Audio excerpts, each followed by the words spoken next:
ألقى الرئيس التنفيذي الخاتم جانبا بلا مبالاة، فالتقطه أحمق صغير على جانب الطريق. رأى الأحمق الصغير أن الرئيس التنفيذي على وشك الانطلاق، فاندفع إلى الأمام في لمح البصر، ووقف أمام سيارة الرئيس التنفيذي. استشاط الرئيس التنفيذي غضبا، وأراد أن يرى من كان يائسا إلى هذه الدرجة. لكن فجأة عند أول نظرة للأحمق الصغير خفق قلبه بشدة. مدت الفتاة الخاتم الذي التقطته، وهذا الفعل جعل الرئيس التنفيذي يفهم على الفور أنها تريد إعادته.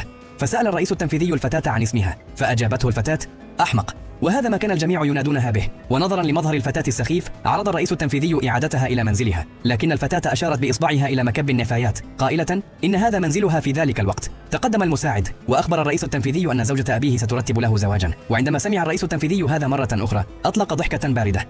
كانت زوجة أبيه مصممة على إجباره على ذلك، يتزوج ليأخذ زمام المبادرة أولا ويبحث عن شريكة حياته ليتزوجها بنفسه نظرا للفتاة المشردة بجانبه. خطرت ببال الرئيس التنفيذي فكرة على الفور، سأل الفتاة إن كانت ترغب بالزواج منه، لكن الفتاة لم تفهم ما تعنيه ماري، لذلك أخبرها الرئيس التنفيذي أنه طالما تزوجت سيكون هناك الكثير من الطعام اللذيذ عند سماع الفتاة لهذا. وافقت على الفور، ثم رتب الرئيس التنفيذي لمساعده أن يأخذها لفحص كامل للجسم. عندما صدر التقرير الطبي أخبر المساعد الرئيس التنفيذي أن القدرة العقلية للفتاة قد تراجعت بسبب صدمة في الرأس، ولا توجد خطة علاج حاليا، ولا يمكنها سوى الراحة بهدوء، وأنه من الممكن أن تعود إلى طبيعتها فقط بعد أن يخف احتقان دماغها لاحقا. نصحها المساعد مجددا بأنه لا داعي لزواج الرئيس التنفيذي من الفتاة، لكن الرئيس التنفيذي اعتقد أن هذا قد يقلل فقط من يقظة زوجة أبيها تجاهه. ثم أمر الرئيس التنفيذي المساعد بالتحقق مما إذا كان خبر اختفاء رئيس مجموعة الجناح كان صحيحا بعد إغلاق الهاتف. رأى الرئيس التنفيذي أن الفتاة ليس لها اسم بعد، فأعطاها اسما جديدا. خلال هذه الفترة باستثناء ساعات العمل كان الرئيس التنفيذي يلازم الفتاة كل دقيقة ولم يفارقها يوما. في أحد الأيام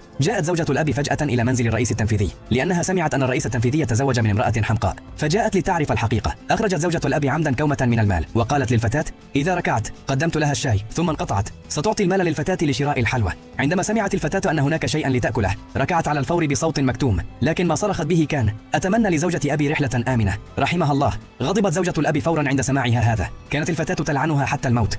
أوضحت الفتاة أن الناس على التلفزيون يباركون الآخرين هكذا. رفضت زوجة الأب التخلي عن الأمر وأهانت الفتاة، لكن الفتاة لم تفهم شيئا، ظنت أن زوجة الأب تنادي نفسها بهذا الاسم فقلدتها ونادتها به. بعد سلسلة من أفعال الفتاة كاد زوج الأم أن يموت. كانت على وشك المغادرة عندما أوقفتها الفتاة التي قالت لها إن زوجة الأب لم تعطها المال بعد، وإنها لا تستطيع الكذب وإلا ستتحول إلى رأس خنزير كبير. غضبت زوجة الأب بشدة فألقت المال. راقبت غضب زوجة الأب فشعر الرئيس التنفيذي بسعادة غامرة، لكن زوجة الأب كادت أن تغضب بينما لم يبالي ابنها غير الشرعي لمجرد أنه تلقى خبر اختفاء رئيس المجموعة في ظروف غامضة. والآن أصبحت المجموعة في أيدي أختها غير الشقيقة وخطيبها، وقد تواصل معهما بالفعل، وبمجرد حصوله على المشروع سيتمكن من الحصول على موطئ قدم ثابت في العائلة. تلقى الرئيس التنفيذي هذا الخبر بشكل مفاجئ، فعندما ذكر اسم الخطيب شعرت الفتاة فجأة بصداع شديد. شعر الرئيس التنفيذي بخوف شديد فوضع الهاتف جانبا على الفور ونهض للاطمئنان على حالتها، وكان مستعدا لنقلها إلى المستشفى. لكن بعد فترة عادت الفتاة إلى حالتها الطبيعية. عند رؤية ذلك شعر الرئيس التنفيذي بالارتياح أخيرا، فالتقط هاتفه وأرسل رسالة إلى مساعده يطلب منه فيها أن يتعمد ترك المشروع للابن غير الشرعي، بينما اشتروا سرا أسهم شركة وان جروب. وسرعان ما خططت زوجة الأب الحاقدة لاصطحاب الفتاة إلى حفل عشاء خاص بالأبناء غير الشرعيين لإذلالها علنا. وسرعان ما تلقى الرئيس التنفيذي خبر اختطاف الفتاة فاضطرب على الفور وهرع إلى حفل العشاء. من جهة أخرى تعمدت زوجة الأب قول إنها ستلعب مع الفتاة مما أسعد الفتاة كثيرا، ثم أخبرت الخادمة إحضار عظمة كبيرة وإلقائها على الأرض، وطلب من الفتاة أن تلتقط العظمة بفمها وتعيدها